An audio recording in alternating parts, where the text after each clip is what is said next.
सबसे पहले मोदी जी आपको थैंक यू बोलना चाहता हूं। 30 डे परमिशन आपने हमारे को दिला दी। यस, अब हमारे को ऑयल खरीदने के लिए परमिशन लेनी पड़ती है। मोदी जी अगर यही सब चलता रहा तो हमारे को अपनी चड्डियां बदलने के लिए भी परमिशन लेनी पड़ जाएगी। कुछ कर लो। अच्छा है मैं अंधा हूं। लेकिन मोदी जी आपने जो ये मास्टर स्ट्रोक मार ही दिया है, इसके लिए मैं आपसे अपील करना चाहता हूं। जैसे आपने अमेरिका से अपील करी थी ऑयल खरीदने के लिए, वैसे ही अपील करना चाहता हूं कि प्लीज आज अपने पार्टी ऑफिस में सेलिब्रेशन करवाओ। एक माला तो पहन ही लो आज मोदी जी। अब देखो, कांड तो पूरी तरीके से यहां पर हो चुका है एंड इस कांड के पीछे का रीजन है इंटरनेशनल प्रेशर, अमेरिका का प्रेशर। लेकिन इस प्रेशर के बारे में मोदी जी 12 साल पहले क्या कहते थे? इंटरनेशनल प्रेशर पैदा करने की ताकत आज हिंदुस्तान में 100 करोड़ का देश है। 100 करोड़ के देश से 140 करोड़ का देश हो गया। ये वीडियो आपको पूरी दिखाऊंगा एंड इसके साथ यहां पर सिर्फ एक ही नरेंद्र सरेंडर नहीं हुआ है, एक और भी नरेंद्र सरेंडर हो चुका है। वॉर चल रही है अमेरिका, इजराइल और ईरान के बीच में। ईरान सरेंडर करने का नाम नहीं ले रहा, लेकिन मोदी जी पहले ही लौटे जा रहे हैं सरेंडर करने के लिए। गजब बेइज्जती है। इसी के साथ वॉर में ट्रंप की ऐसी हालत हो चुकी है कि ट्रंप को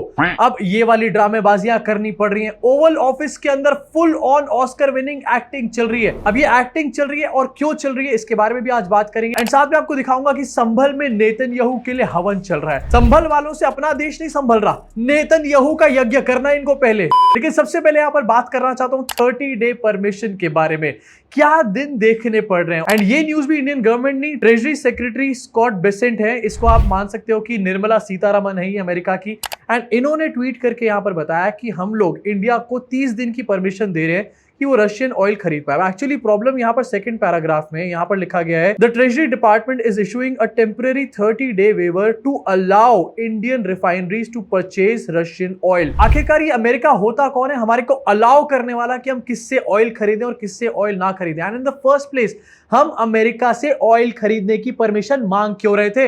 ये पहला ऐसा विश्वगुरु यहां पर मैं देख रहा हूं जो ऑयल खरीदने की परमिशन मांग रहा है। एंड सरप्राइज मत होना अगर यही विश्वगुरु आने वाले टाइम में हमारे देश में छोटे मोटे डिसीजंस के लिए भी पॉपो की परमिशन मांगना शुरू कर दे। मतलब अभी तक तो मोदी जी से मजाक में कहा जाता था कि मोदी जी ने देश बेच दिया, बट अब ये ट्वीट देखने के बाद सीरियसली लग रहा है कहीं सच में मोदी जी ने देश तो नहीं बेच दिया। इनफैक्ट इंडिया एक सोवरेन कंट्री है, हमेशा से थी और हमेशा के लिए रहेगी भी। लेकिन नरेंद्र ने ऐसा सरेंडर किया है कि इस टाइम पर इंडिया एक अमेरिकन कॉलोनी से बड़ी और कुछ नहीं लग रही। अब इस पूरे केस में आखिरकार लॉस क्या कहते हैं ये तो आपको आगे चल के दिखाऊंगा, लेकिन उससे पहले एक बहुत इंपॉर्टेंट चीज दिखाना चाहता हूं। ये जो परमिशन मांगी है ना, इसका खर्चा भी आपकी जेब पर आने वाला है। द इंडियन एक्सप्रेस में आर्टिकल छपा जिसमें बताया गया कि ये शॉर्ट टर्म मेजर है जो कि यहाँ पर अपनाया जा रहा है। इसके अलावा ये भी बताया गया कि रशियन क्रूड ऑयल का जो दाम है वो $4 से $5 पर बैरल ऑलरेडी बढ़ चुका है। एंड यही रेट फरवरी में $13 पर बैरल के ऊपर था, अब वो $5 और ऊपर चला गया है। मतलब all thanks to 56 inch and विश्वगुरु हमने पहले तो अमेरिका के साथ डील करी एंड वो डील करने के लिए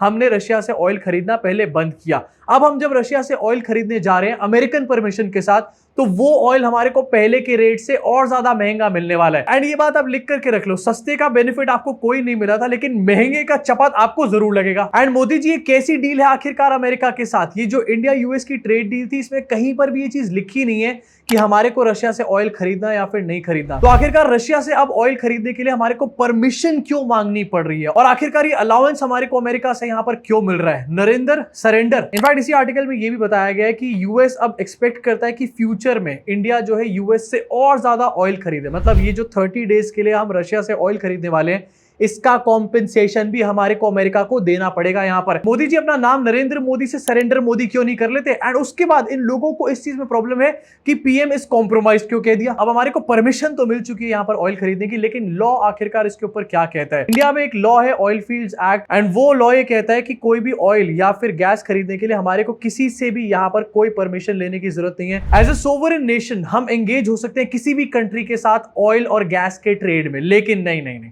हमें भैया पहले परमिशन का चिट्ठा दो यहां पर ट्रंप अंकल। अब देखो डोनाल्ड ट्रंप इस टाइम पर पगलाया पड़ा है एंड वो हर कंट्री के ऊपर अटैक कर रहा है, कंट्रीज को इवेट कर रहा है बिना किसी बात के। अब जहां पर एक तरफ कंट्री स्टैंड ले रही है, मोदी जी ऑलरेडी ट्रंप को कह चुके हैं कि आइए और मुझे पपेट बनाइए अपना। बट इसमें सबसे इंपॉर्टेंट क्वेश्चन ये कि आखिरकार हमारी सोवरेनिटी कहां चली जाती है अगर अमेरिका हमारे को एक कॉलोनी की तरह ट्रीट करता है? एंड इसके ऊपर कोई मीडिया वाला सवाल ही नहीं पूछ रहा है यहां पर। इनफैक्ट मीडिया वाले अब ये लॉजिक दे रहे हैं कि हमने रशिया से ऑयल खरीदा कम किया ही नहीं था। दिसंबर में जो हमने ऑयल खरीदा उससे सिर्फ 10% कम ऑयल हमने जनवरी में खरीदा। लेकिन कोई भी आपको इनमें से ये नहीं बताएगा कि ईयर ऑन ईयर जनवरी में कितना बड़ा ड्रॉप आया है। कांग्रेस यहां पर सरकार को घेर रही है एंड कांग्रेस ये कह रही है कि राहुल गांधी तो ये सेम बात फरवरी 11 को बोल चुके थे, the US will tell us who we can buy oil from, if it's Russia और Iran the US will decide but our prime minister will not decide. ये बात राहुल गांधी ने संसद में बोली थी। एंड बजट सेशन के लिए दोबारा जब यहाँ पर संसद खुलेगी, इस चीज को लेकर सरकार को भयंकर लेवल पर घेरा जाने वाला है। अब साफ पता चल रहा है कि मोदी जी डोनाल्ड ट्रंप के प्रेशर में, लेकिन यही मोदी जी 12 साल पहले क्या कहते थे प्रेशर के लिए? लेकिन इंटरनेशनल प्रेशर है, उसका भी तो ख्याल रखना पड़ेगा सरकार को। इंटरनेशनल प्रेशर पैदा करने की ताकत आज हिंदुस्तान में 100 करोड़ का देश है। पूरी दुनिया पे प्रेशर हम पैदा कर सकते हैं जी। मोदी जी पूरी दुनिया का प्रेशर बाद में क्रिएट कर लेना, पहले थोड़ा सा डोनाल्ड ट्रंप के सामने स्टैंड तो ले लो अपना। इनफैक्ट नरेंद्र सरेंडर का एक और यहाँ पर केस हो चुका है, और ये तो दिल्ली के बीचों बीच यहाँ पर हुआ है। रिसेंटली दिल्ली में रायसीना डायलॉग 2026 हुआ, एंड वहां पर क्रिस्टोफर लैंडो, जो कि यूएस के डिप्टी सेक्रेटरी ऑफ स्टेट है, इन्होंने ये कहा है कि हम इंडिया के साथ वो गलती नहीं करेंगे जो हमने चाइना के साथ करी। यूएस इंडिया को अपना कॉम्पिटिटर बनने के लिए अलाउ नहीं करेगा। इनफैक्ट मिस्टर लैंडो ने यह भी कहा है कि यूएस इंडिया की पार्टनरशिप पे अमेरिका फर्स्ट है, और हम इंडिया को अपनी मार्केट्स में इजीली घुसने नहीं देंगे। But again, India should understand that we're not going to make the same mistakes with India that we made with China 20 years ago in terms of saying, oh, you know, we're gonna let you. Be able to develop all these markets, and then the next thing we know, you're beating us in a lot of commercial things. We're going to make sure that whatever we do, it's fair to our people. इस trade deal के लिए मोदी जी को उनकी party office में जाकर के मालाएं पहनाई गई थी। इस ट्रेड डील में अब हमारे को यह बताया जा रहा है कि अमेरिका इंडिया को सही तरीके से घुसने ही नहीं देगा अपने मार्केट्स के अंदर। क्यों?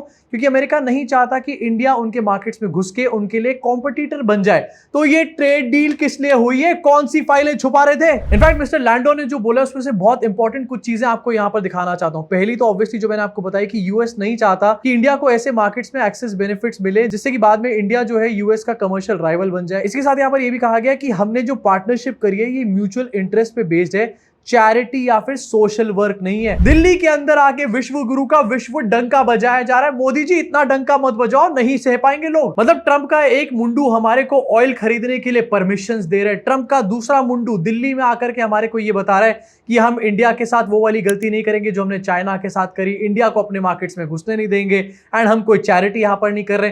कितनी बेइज्जती कराओगे मोदी जी इंडिया की? इसके साथ आगे बढ़ना चाहता हूं। एंड क्या आप जानते हैं कि मोदी जी और ऑस्कर अवार्ड के बीच में इस टाइम पर कौन आ रहा है? Donald Trump. Donald Trump next level की ड्रामेबाजी पर यहां पर पहुंच चुका है, एंड ओवल ऑफिस में पेस्टर्स को बुलाकर प्रेयर्स करी जा रही है। इसको देख करके क्लियरली समझ में आ चुका है कि ईरान के साथ जो वॉर है यूएस की, वो बहुत अच्छी नहीं जा रही यूएस के लिए। इनफैक्ट जोकरपंथी की सारी हदें पार हो चुकी है। मार्को रूबियो, जो कि यूएस के स्टेट सेक्रेटरी है, अभी 2 दिन पहले कह रहे थे कि ईरान जो है लुनेटिक्स और फैनेटिक्स के हाथ में है, एंड दूसरी तरफ खुद का प्रेसिडेंट यहां पर ड्रामेबाजियां कर रहा है। Iran is run by lunatics, religious fanatic lunatics.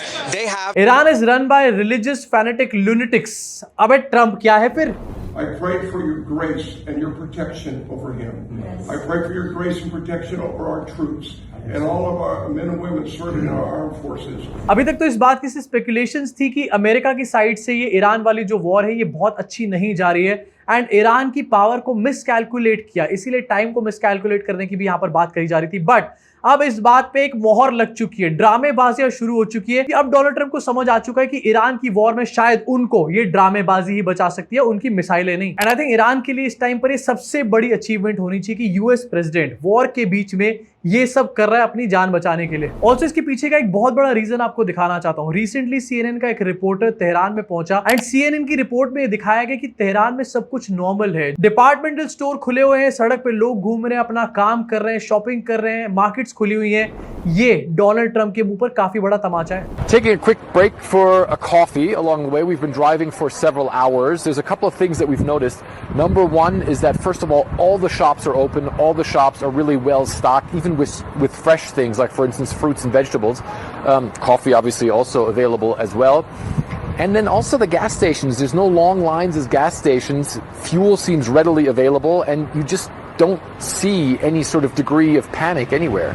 ना ही तेहरान में कोई पैनिक है, वहां के डिपार्टमेंटल स्टोर्स खुले हैं, वहां पर फ्रेश चीजें भी अवेलेबल हैं, and this says a lot about Iran की करंट सिचुएशन कि वहां पर ऐसा कोई पैनिक है ही नहीं। फ्यूल स्टेशन खुले हुए हैं, रोड पूरी तरीके से खुली हुई है, मार्केट्स पूरी तरीके से खुली हुई है। अब सोचो कोई कंट्री अमेरिका के साथ वॉर कर रही है और 7th डे पर भी ये सिचुएशन है उस कंट्री के अंदर, तो ये उस कंट्री की अचीवमेंट नहीं है तो और क्या है। डोनाल्ड ट्रंप ये सब ड्रामेबाजी नहीं करे तो और क्या करे। अब डोनाल्ड ट्रंप तो ड्रामेबाजी कर रहे हैं, लेकिन इंडिया वाले कौन से पीछे हैं। संभल में यहां पर हवन किया जा रहा है नेतन्याहू के लिए। सनातन सेवा संघ जिला संभल यहां पर पूजा हवन करा रहे हैं नेतन्याहू के लिए। लेकिन आपको दिखाना चाहता हूं ये लोग खुद कितने अनइंटरेस्टेड है इस हवन में।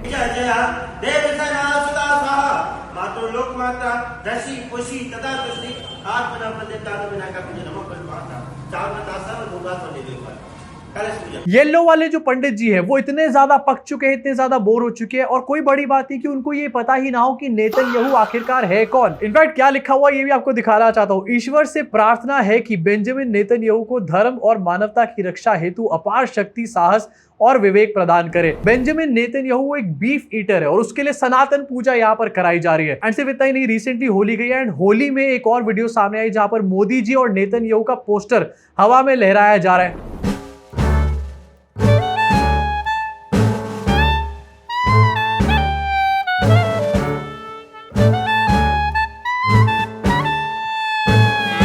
वैसे कमाल की बात है बेंजामिन नेतन्याहू के साथ दोस्ती यहां पर दिखाई जा रही है, लेकिन इसके बारे में ये लोग बात नहीं करेंगे कि अब हमारे को ऑयल खरीदने के लिए भी परमिशन चाहिए, उसका भी पोस्टर लहरा दो। अभी वही लोग हैं जो पहले ट्रंप के लिए पूजा करते थे एंड मोदी जी और ट्रंप दोस्त हैं, ये सब बातें करते थे। उसके बाद ट्रंप ने हमारे साथ क्या किया ये हम करंटली देख रहे हैं। एंड बहुत दूर नहीं है वो भी सिचुएशन जब नेतन्याहू भी हमारे साथ ऐसा कुछ कर रहा होगा। Full on surrender mode on है यहाँ पे। इसी के साथ जाते आते भक्तों का बर्नौल मोमेंट आपको दिखाना चाहता हूँ। कल की न्यूज है, इंडिया ने खामेनी की डेथ को यहाँ पर कंडोल करने का काम किया है। इनफैक्ट विक्रम मिस्री खुद ईरान की एम्बेसी गए, वहां के एम्बेसडर से मिले एंड कल शाम को इंडिया ने एक वेसल भी यहाँ पर भेजा सिंकिंग ईरानियन शिप के लिए जो कि श्रीलंका में डूबी थी कल। अब ये पर्टिकुलरली भक्तों के लिए काफी तगड़ा बर्नौल मोमेंट है, क्योंकि भक्तों को ये प्रॉब्लम हो रही थी कि इंडिया में आखिरकार खामेनी की डेथ के लिए शोक क्यों मनाया जा रहा है। इनफैक्ट अपोजिशन जब मोदी गवर्नमेंट पे प्रेशर डाल रही थी कि बोलो कुछ, आखिरकार कंडोलेंसेस अपनी दो यहाँ पे, तो उसको लेकर के क्रिटिसाइज किया जा रहा था विपक्ष को। लेकिन अब जब इंडियन गवर्नमेंट ने कंडोलेंसेस दे दी है उसके बाद सारे के सारे भक्त अंडरग्राउंड हो चुके हैं। मोदी जी क्यों ट्रोल करते हो अपने भक्तों को। अब इसके ऊपर आपका क्या सोचना है नीचे कमेंट सेक्शन में अपनी भड़ास को पूरी तरीके से निकाल डालो। और